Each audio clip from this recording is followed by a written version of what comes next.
வணக்கம் ஃப்ரெண்ட்ஸ், உங்கள் number YouTube சேனலில் அனைவரையும் வரவேற்கிறேன். இன்றைக்கி நம்ம பார்க்க போகிற பார்த்திங்கன்னா கேக்கு தான். ஃபஸ்ட்டு நம்ம வந்து ஒரு கேர்டு எடுத்துக்கிறோம். ஒரு ஏனத்தில் இந்த பவுல் சைஸ் கூட எடுத்துக்கோங்க. அதுக்கடுத்தது சோடா போட்டுக்கோங்க, பேக்கிங் சோடா. அதை போட்டுட்டு ரெண்டுத்தையும் மிக்ஸ் பண்ணுங்கள். மிக்ஸ் பண்ணி நல்லா கொஞ்சம் அடிங்க. நல்லா கொஞ்சம் அடர்த்தி ஆகிற வரைக்கும் அது ரெண்டும் மிக்சர் நல்லாவே ஃபார்ம் ஆகணும். அப்போ தான் நமக்கு வரும். அதுக்கடுத்து ஆயில் ஊற்றுங்க அந்த பவுலில்.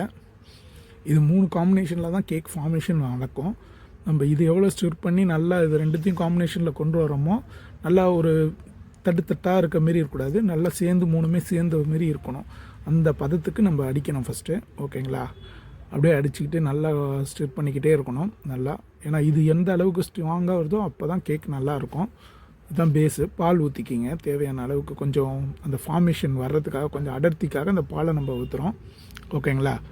அதுக்கடுத்து இப்போ வந்து மைதா மாவை போட்டுக்கிறோம். போட்டால் ஏன்னா அப்போ தான் கொஞ்சம் சாலிடாக வரும். அதுக்கடுத்து பால் கொஞ்சம் சேர்த்துக்கிட்டேன். அதுக்கடுத்தது இப்போ தேவையான அளவுக்கு நம்ம கொஞ்சம் கொஞ்சமாக எல்லாத்தையும் மிக்ஸ் பண்ணுங்கள். மைதாவை மறுபடியும் போடுறேன். ஏன்னா அப்போ தான் ஃபார்மேஷன் நல்லா ஒரு மிக்சர் கிடைக்கும். அந்த 3மே சேரும் நல்லாவே. நல்லா கிண்டுங்க அதுதான் முக்கியம். அப்புறம் கொக்கோ பவுட்ரு. ஏன்னா நம்ம சாக்லேட் கேக் செய்ய போகிறதால மெயினே அதுதான். அதனால் கொக்கோ பவுட்ரு இப்போ நம்ம ஆட் பண்ணிட்டோம். நல்லா ஸ்டிர் பண்ணிட்டோம். இப்போ கொஞ்சம் பேக்கிங் சோடா வந்து அந்த டேஸ்ட்டுக்காகவும் அது ஃபார்ம் பண்ணுறதுக்காகவும் போடுறோம். அதையும் நல்லா மிக்ஸ் பண்ணுங்கள். எங்கேயுமே தனித்தனியாக தெரியக்கூடாது. அந்த அளவுக்கு நல்லா மிக்ஸ் பண்ணிவிடுங்க. ஒரு கன்சிஸ்டன்ட் லெவலுக்கு வரணும்.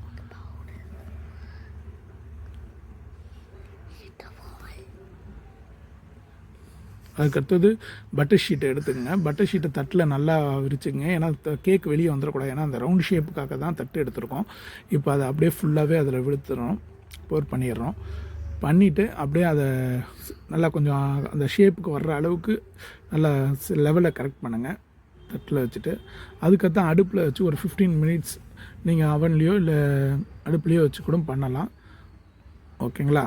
அதுக்குள்ளே நான் என்ன செய்கிறேன்னா, இன்னொரு கேக், ஒரு சின்ன கேக் பசங்களுக்காக இந்த சாக்லேட் ஃப்ளேவரில் பிஸ்கெட் எடுத்து அந்த பிஸ்கெட்டை நல்லா எடுத்துடுங்க. எடுத்துக்கிட்டு நான் வந்து இப்போ என்னென்னா அதை மிக்சியில் போட்டு நல்லா பவுடராக ஆக்கிடுறேன். பிரிட்டானியா ட்ரீட் பிஸ்கெட்டு தான் எடுத்திருக்கேன். அதை நல்லா அந்த இது பவுட்ரு ஆக்கி நல்லா எடுத்துக்கிட்டேன் ஒரு பவுலில், ஒரு ஏனத்தில் எடுத்துகிட்டு.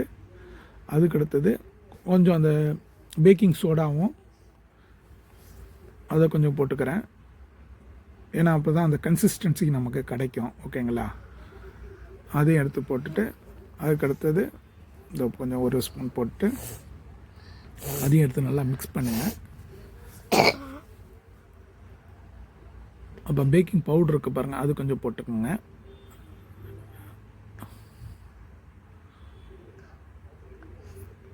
ஓகேங்களா? இப்போ பாருங்கள், பால் தேவையான அளவுக்கு விழுத்திக்கிறேன். சும்மா கொஞ்சம், ஏன்னா அது கன்சிஸ்டன்ஸாக வரணும்ல கொஞ்சம். அதனால் பாலை கொஞ்சம் ஊற்றினா தான் அது கொஞ்சம் அந்த குழக்குழப்பு தன்மை வரும். இப்போ கொக்கோ பவுட்ரு போடுறேன். இது கொஞ்சம் அதிகமாகவே போடுறேன். ஏன்னா இது கொஞ்சம் பசங்களுக்காக தனியாக செய்கிறதுக்காக போடுறது. அதனால் கொஞ்சம் டேஸ்ட்டு நல்லா இருக்கணுன்றக்காக கொக்கோ பவுட்ரை எடுத்துக்கிட்டேன். சின்ன கேக்கு தான் செய்ய போகிறேன். ஓகேங்களா? இது பாருங்கள், இப்போ ஒரு அடர்த்தியான ஸ்டேஜ் வந்துருச்சு பாருங்கள். அந்த அடர்த்தியான ஸ்டேஜ் வர்ற அளவுக்கு கிண்டணும். ஓகேங்களா? கிண்டிட்டால் நமக்கு அந்த ஒரு கன்சிஸ்டன்சி கிடச்சிரும். இப்போ என்ன செய்யணும், இதையும் அதேமாரி நம்ம ஒரு ஷீட்டை எடுத்துகிட்டு தட்டில் போட்டுட்டு பட்டர் ஷீட்டில் போடணும். இப்போ பாருங்கள், நம்ம இதை நல்லா கன்சிஸ்டன்சியாக வர்ற வரைக்கும் கொஞ்சம் ஸ்ட்ரெட் பண்ணிக்கிட்டே இருக்கணும். பண்ணிவிட்டு இதை இப்போ தட்டில் எடுத்தாச்சு. ரெண்டுத்தையும் அடுப்பில் வச்சிட்டோம் பாருங்கள்.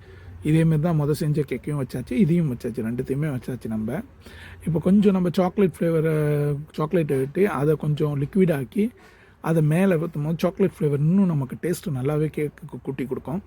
அதனால நம்ம என்ன செய்கிறோன்னா, அதை துண்டு துண்டாக நறுக்கி அதை தண்ணி கொஞ்சம் லைட்டாக விட்டு அதை அடுப்பில் வச்சுட்டேன். அது மெல்ட் ஆகிறக்குள்ளே இந்த கேக்கு இதை நம்ம ரெடி பண்ணியாச்சு.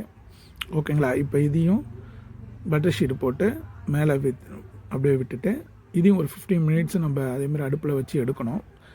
இது வெளியே வராமல் கொஞ்சம் அந்த பட்டர் ஷீட்டுக்குள்ளேயே வச்சுச்சுன்னா கேக் ஒட்டாது, பிரித்து வராது. கேக் ஒரு அடர்த்தியாக நல்ல ஒரு ஃபார்மேஷனில் வரும். ஓகேங்களா? அதுக்கு தான் அதில் பட்டர் ஷீட்டில் வைத்துறோம். ஏன்னா அப்போ தான் பிரிஞ்சு கேக் உடையாது. இதேமாதிரி நல்லா கொஞ்சம் அடர்த்தியாக வர மாரிக்கு அதை ஒட்டிடுங்க, சைஸ் பண்ணிங்க. இப்போ அடுப்பில் வைக்கும் போது அது நமக்கு அந்த உப்புசம் வந்து கேக் ஃபார்மில் வந்துடும். இப்போ நமக்கு இப்படி தான் தெரியும். அதுக்கடுத்து அது கேக் ஃபார்முக்கு வந்துடும் அடுப்பில் வச்சு எடுக்கும் போது, பேக் ஆகும் போது.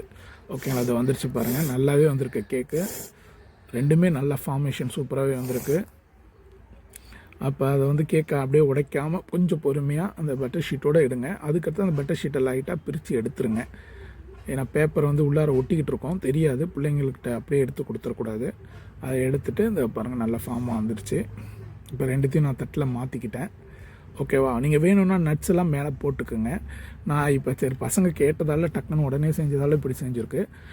இப்போ சாக்லேட்டை எடுத்து மேலே அந்த சாக்லேட்டை நம்ம லிக்விட் ஆக்கணும்ல, அந்த லிக்விடை அப்படியே பேஸ்ட் அதுக்கு மேலே ஒரு லேயராக அப்படியே கொடுக்குறேன். ஏன்னா அப்போ தான் அந்த டேஸ்ட்டு கொஞ்சம் ரெண்டுமே சேரும் போது நல்லாவே இருக்கும் டேஸ்ட்டு. ஓகேங்களா? நீங்கள் வேணும்னா இதுக்கு மேலே பட்டரு இல்லை ஏதாச்சும் வேணும்னா கூட நீங்கள் போட்டுக்கலாம். அது பிஸ்கெட்டை உடச்சியும் போடலாம், கிறிஸ்பியாக இருக்கும். நட்ஸு சேர்த்துக்கலாம், அது உங்கள் இஷ்டம். நீங்கள் எப்படி ஆனால் உங்களுக்கு ஏற்ற மாரி பார்த்துக்குங்க. நான் பசங்களுக்காக இப்போ உடனே வேணுன்றதுக்காக இப்படி செஞ்சுருக்கேன். ஓகேங்களா? இப்போ பாருங்கள் வந்துடுச்சு. இப்போ கேக் நல்லாவே ஃபார்ம் வந்திருக்கு நமக்கு. இப்போ ஆறிடுச்சு, கொஞ்சம் ஆற விட்டேன். இப்போ நம்ம கட் பண்ணி பார்த்தோன்னா நம்ம கேக் ஷேப்போடு அழகாக வெட்ட முடியும், எல்லாமே பண்ண முடியும் நமக்கு. பாருங்கள் வெட்டுறேன், அந்த கன்சிஸ்டன்சி நல்லாவே இருக்குது, வெட்ட முடியுது.